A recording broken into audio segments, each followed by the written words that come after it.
What happens when you bring cutting-edge technology and the people shaping the future of aging together in one room? Welcome to another episode of the AgeTech Podcast. I'm Keren Etkin, and my guest today is Leanne Clark Shirley, the President and CEO of the American Society on Aging. In this episode, we'll explore how the ASA is fostering meaningful partnerships between nonprofits and tech innovators by leveraging its 5,000-strong membership, and how caregivers, professionals in the field of aging, and tech entrepreneurs can connect, learn, and collaborate at On Aging to make a bigger impact.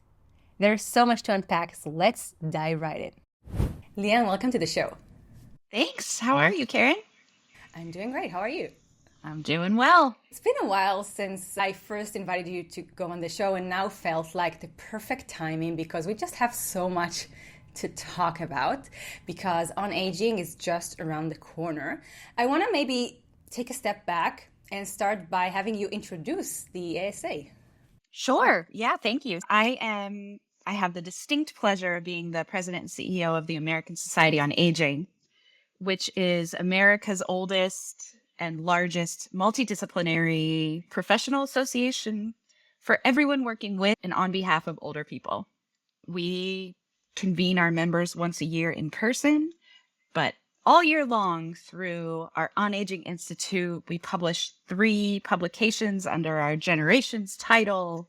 Great resource to learn everything about aging, from health to economic security to climate to sexuality. Everyone from every sector, and we're growing. Which is amazing. It's already like a 5,000 strong membership.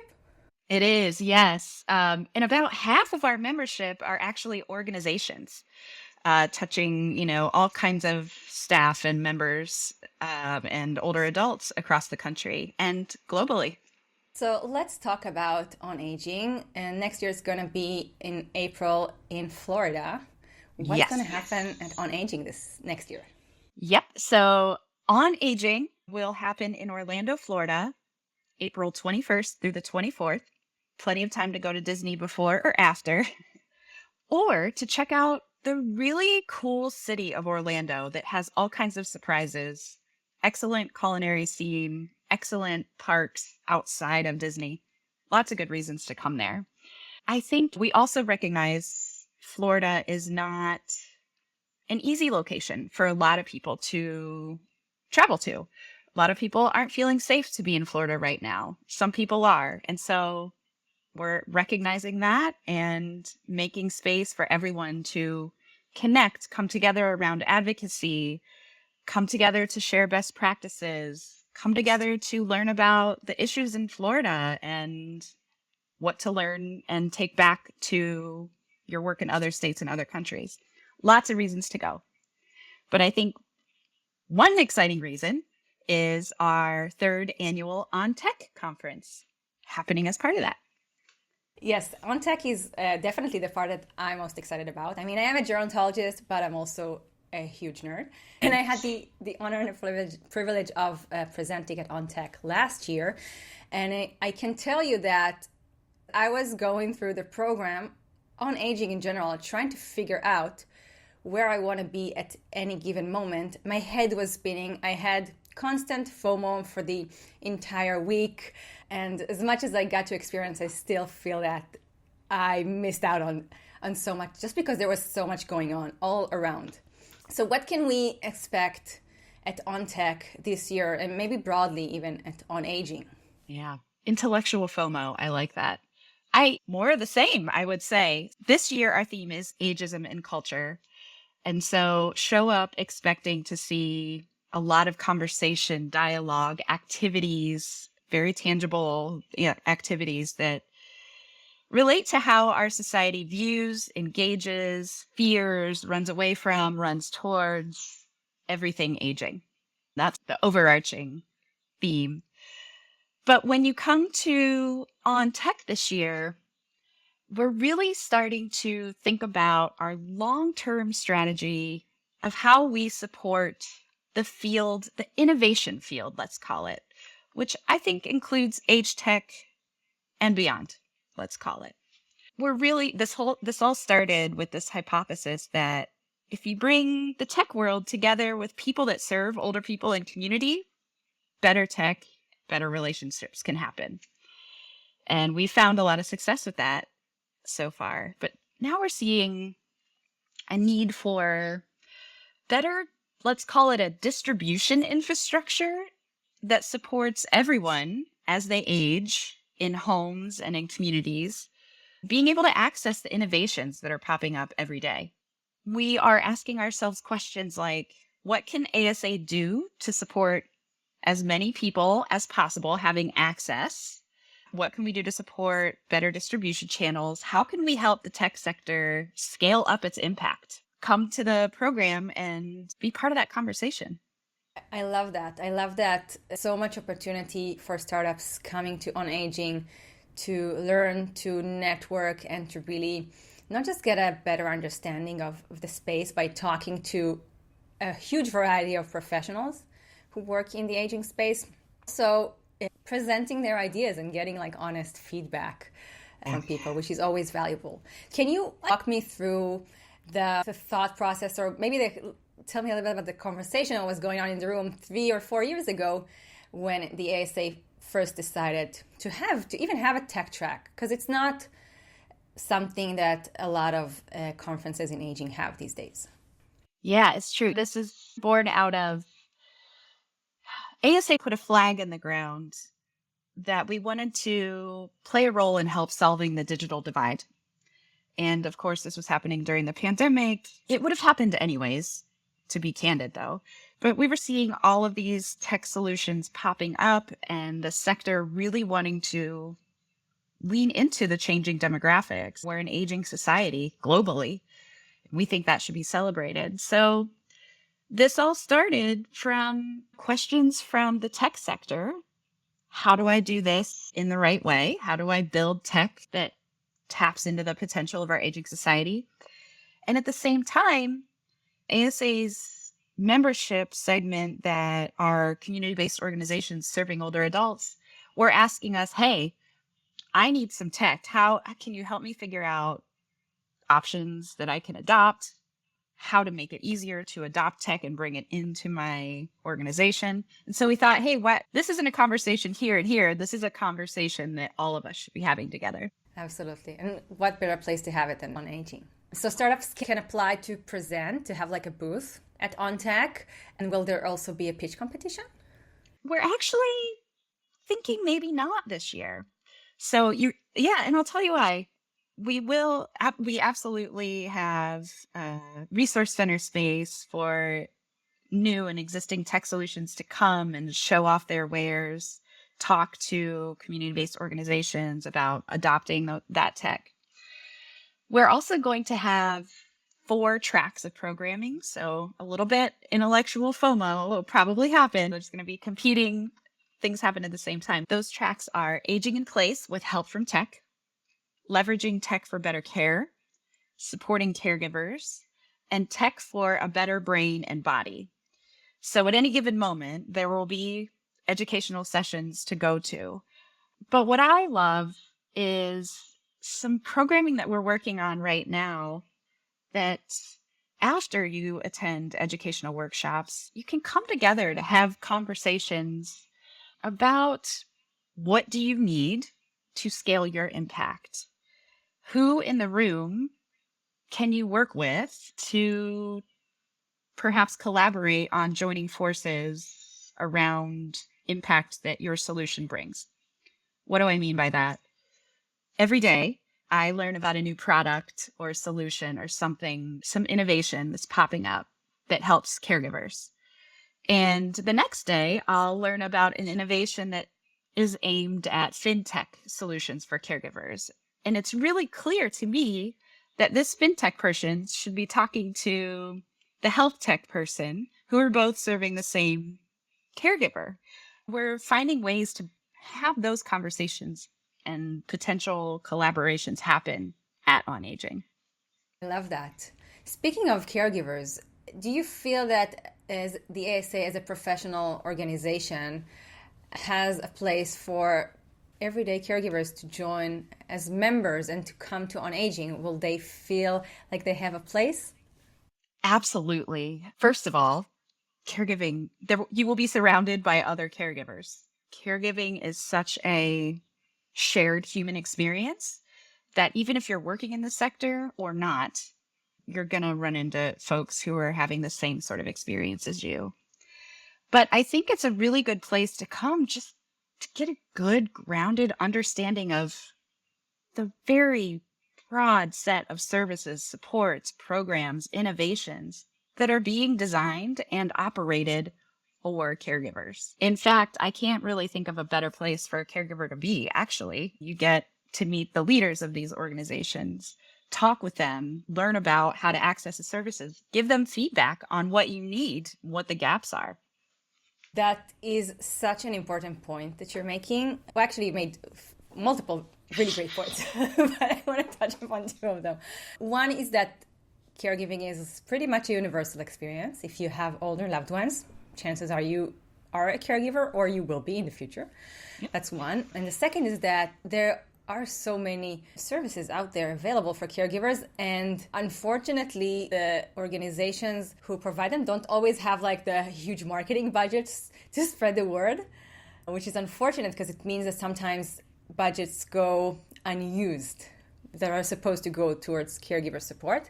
And also, I would definitely want to encourage anyone who is a caregiver or is a future caregiver to definitely not just join the ASA, but also come to On Aging and see everything that's available and have some of these conversations and participate in some of these conversations. Sometimes as professionals, when we do become caregivers, sometimes it is an overwhelming experience as much as it would be for a non-professional. I mean, you have the network, you can reach out to your colleagues to get advice, but it is overwhelming for anyone who just becomes a caregiver overnight. It's Keren, you and I are both gerontologists, and we've been steeped in this field for decades now. I always say everything I know about gerontology goes out the window when it gets personal. It's so true. It's so true. One other thing that I always wanted to ask you but never got a chance to. So can anyone become an ASA member? I mean, even non-gerontologists? Oh, yes. The answer is yes. And I think probably most of our members aren't the academic ilk like you and I started our careers in. Listen, aging is a story about all of us. And I always say one of our strengths is preaching to the choir in the field of aging. So let's make our choir bigger because we're all part of it, no matter what sector we work in, if we're a student, if we're retired. We're all part of this story. What type of technology are you most excited about right now? Because you get to see so much of it. And I wonder, like, gets you excited? Or what are the challenges that you're seeing in the field that you would love to see tech companies working on right now? Ooh, a magic wand question.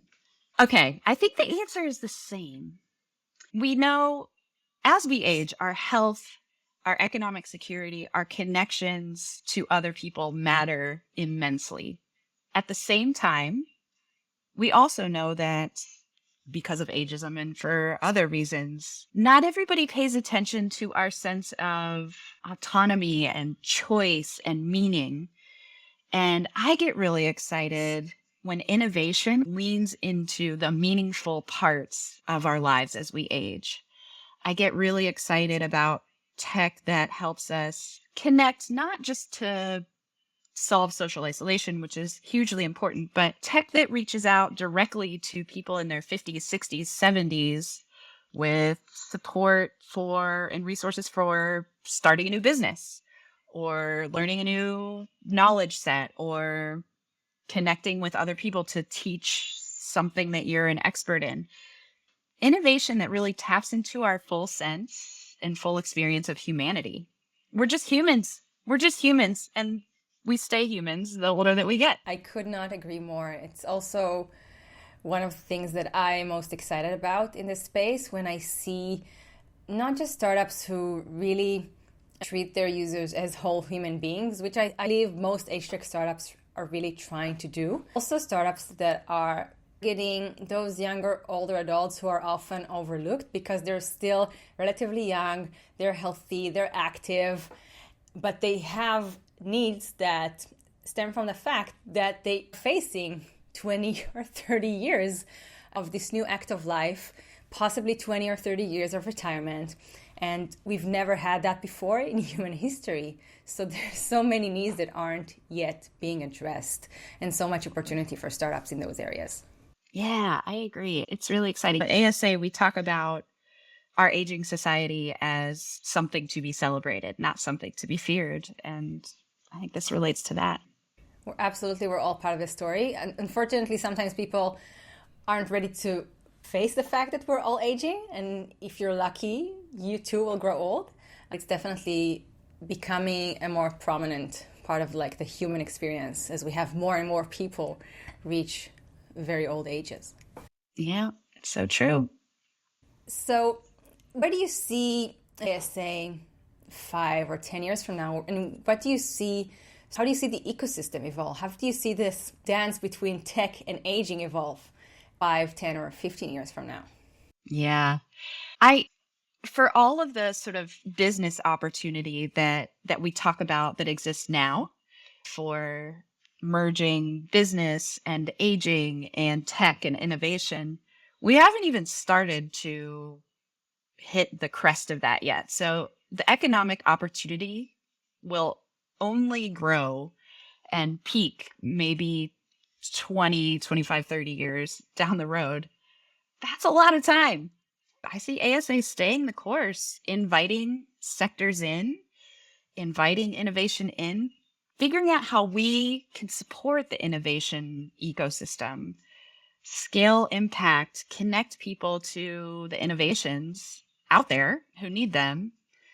And our guiding principle is to help everyone have a full and fair shot at longevity that we're achieving at a public health level. It's not available to everyone right now. We want to invite in people that want to help everyone have a full and fair chance at good, long lives. I love that. I love this mission. And so the ASA is a nonprofit organization. How do you see the role that other nonprofit organizations could play in this ecosystem? Because I get this feeling that sometimes nonprofits shy away from, not necessarily from innovation, but shy away from technology and shy away from any type of association with anything that can be for profit. That's interesting. I have seen that too. I will say, I think especially ASA's members, and our members represent a broad range of nonprofits, philanthropic, private sector entities, but especially in the nonprofit sector, I see a real willingness to partner in meaningful ways with the private sector. I see attempts to do that, and I hear questions like, how can I demonstrate my value to the services that I'm providing to the private sector so that we can join forces and work together? So I think that sentiment is changing, and it's certainly a sentiment that you'll see On Aging if you come. But it's really important, especially right now. You see the role of nonprofits as partnering with private sector organizations, potentially startups, potentially tech companies, to basically help them build better tech, and possibly help them with user research, possibly help them reach underrepresented demographics within the older adults market that startups may not have access to. What about distribution? Because we've talked about that being a struggle in this space, and just scaling up your company. How do you see nonprofits sort of participating in that? Yeah. So when I think about ASA's members, most of our members are working at a hyper local level. They're working in cities and towns, sometimes at the state level, but with reach into neighborhoods and faith-based communities. We're hyper local. And I think that's an asset to the innovation and tech sectors. To the extent that you want to learn about design with and not just for people living in communities, whether that's in their homes, in a neighborhood, in an assisted living community, in a town, ASA members, nonprofit organizations can help you with this. They're in those environments every day. That's a real important component of figuring out distribution and figuring out how to scale impact. Absolutely. And sometimes working with hyperlocal organizations can definitely help you understand subsegments of the market way better than any desk research could. Awesome. So I think that those were all of my questions. Is there anything that we didn't talk about that you would like to add? So I think I'll, invite the listeners of this podcast, if there's something you want to talk about, you want to learn about, people you want to connect with at the On Aging conference or virtually throughout the year, send us a note. We want to hear about it. You can reach us at institute@asaging.org. And the other thing is, if you want to join us in Orlando, which I hope you do, check out our conference website. Just Google On Aging, and you will reach us in a few different pathways. I think the other thing I would like to say is one of the first things that you learn when you take any gerontology class is the heterogeneity of aging, the diversity inherent in aging. And I think about the older we get, we're bringing literal lifetimes of needs and wants and experiences and health statuses and economic opportunities, disparities.